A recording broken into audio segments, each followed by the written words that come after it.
ఇక తెలంగాణలో జమిలి.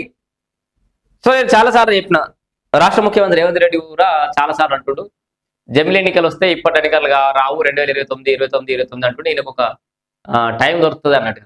అయితే తెలంగాణలో జమిలి ఎన్నికలు 2029లో ఒకేసారి లోక్సభ అసెంబ్లీ ఎన్నికలు జరిగే అవకాశం ఉంది అని నిజంగానే దీన్ని బలపరుస్తూ కేంద్ర ఎన్నికల సంఘానికి తుది నిర్ణయం. జమిలిది పదే పదే ప్రస్తావిస్తున్న సీఎం రేవంత్ రెడ్డి వ్యూహాత్మకంగా జనగణన ఏడాదిని ప్రకటించిన కేంద్రం. అంటే ఒక సంవత్సరం మొత్తం పడదు కదా జనగణన వేయాలని, కేంద్ర ప్రభుత్వం జనగణన ఏడాదిని ప్రకటించింది. సో ఈ లెక్కల ఖచ్చితంగా ఏడాది పెరిగే అవకాశం ఉంది.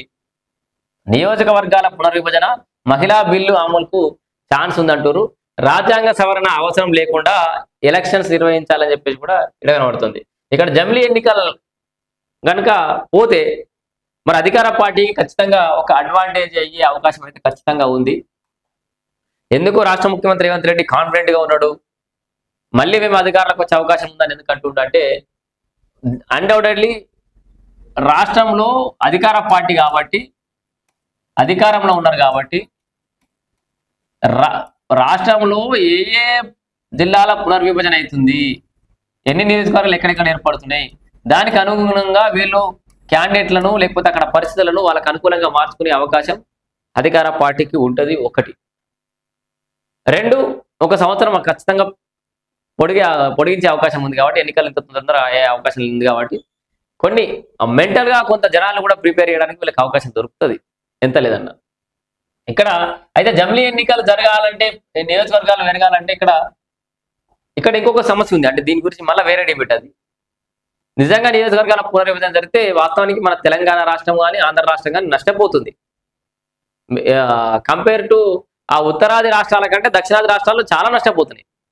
ఏ రకంగా నష్టపోతున్నాయో గతంలో చాలా వీడియోలు చేస్తా, ఇప్పుడు కూడా మీకు సింపుల్గా చెప్పేస్తా. జనాభా ప్రాతిపదికన వీళ్ళు నియోజకవర్గాల పునర్విభజన చేస్తారు. మొత్తం ఇండియాలో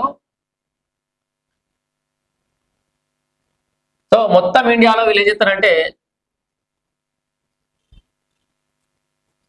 ఏమనుకోకరి తిట్టుకోకరి. సో ఇక్కడ కింద ఉన్నటువంటి రాష్ట్రాలన్నీ జనాభా నియంత్రణను పాటించినాయి. అప్పట్లో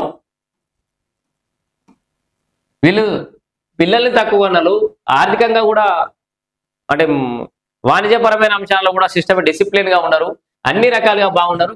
కింద దక్షిణాది రాష్ట్రాలు మంచిగా అభివృద్ధి చెందినాయి, జనాభాను కూడా కంట్రోల్ చేసినాయి. ఏమైంది అప్పుడు మళ్ళీ కేంద్ర ప్రభుత్వం తీసుకొచ్చినటువంటి నిబంధనే. సో ఈ లెక్కన వీళ్ళు ఒక డిసిప్లిన్ గా ఉండి జనాభాను తగ్గించుకొని ఆర్థికంగా కూడా మంచిగా బలోపేతమై ఎక్కువ పనులు కడుతురు. ఇక్కడ ఉత్తరాది రాష్ట్రాలకి వీళ్ళు ఇబ్బడిముడిగా ఒక ప్లాన్ లేకుండా, ఓ డిసిప్లిన్ లేకుండా ఇష్టం వచ్చినట్టుగా జనాభాను నేర్చుకుంటా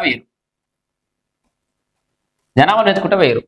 ఇప్పుడు మన దగ్గరికి వెళ్ళి పోయేది ఎక్కువ, అక్కడి నుంచి వచ్చేది తక్కువ. మన తెలంగాణ కానీ ఆంధ్ర కానీ ఇక్కడ దక్షిణాది రాష్ట్రాలన్నీ కష్టపడి చెమటోడిసినటువంటి సొమ్ము పైసలు ఎక్కువ వీళ్ళకి ఎక్కువ ఖర్చు పెడుతురు.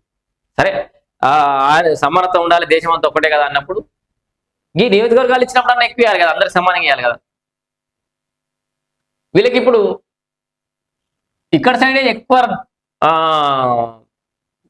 నియోజకవర్గాలు ఏర్పడ్డాయి అనుకో. ఇప్పుడు కొద్దో గొప్ప ఇప్పుడు ఆంధ్రాలో చంద్రబాబు లేకపోతే బీజేపీకి కష్టమే. ఒక్కో సందర్భంలో తెలంగాణ రాష్ట్ర ప్రభుత్వం ఎంపీలు సపోర్ట్ లేకపోతే బీజేపీకి అంటే కేంద్ర ప్రభుత్వానికి కష్టమే. ఇట్లా వీళ్ళే నియోజకవర్గాలు ఎక్కువ మెచ్చుకుంటూ పోతే మెజారిటీ ఎంపీలు వాళ్ళే గెలిచి, అంటే దక్షిణాది రాష్ట్రాలతో సంబంధం లేకుండా వీళ్ళు అధికారంలోకి రాగలిగితే ఇప్పుడే మనల్ని పట్టించుకుంటలేరు. ఏదో పాకిస్తాన్లో చూసినట్టు మన దక్షిణాది రాష్ట్రాలలో ఇప్పుడే ప్రాధాన్యత లేదు.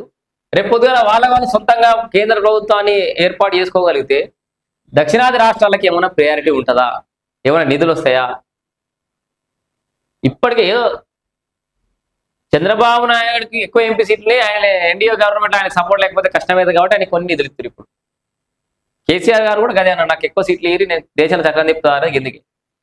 ఏది ఏమైనా దక్షిణాది రాష్ట్రాల యొక్క కష్టాన్ని వాళ్ళు దోచుకుంటారు ఒక రకంగా. ఈ రకంగా కనుక నియోజకవర్గాల పునర్విభజన జరిగితే ఖచ్చితంగా తెలుగు రాష్ట్రాలు నష్టపోయే అవకాశం ఉంది. కానీ అధికార కాంగ్రెస్ పార్టీకి అయితే ఏమైనా మేలు జరగవచ్చు. వీళ్ళు 2029లో ఎన్నికలు అయితే కనుక. ఇది జమిలీ ఎన్నికలకు సంబంధించి మరొక వీడియో మళ్ళీ చేస్తా.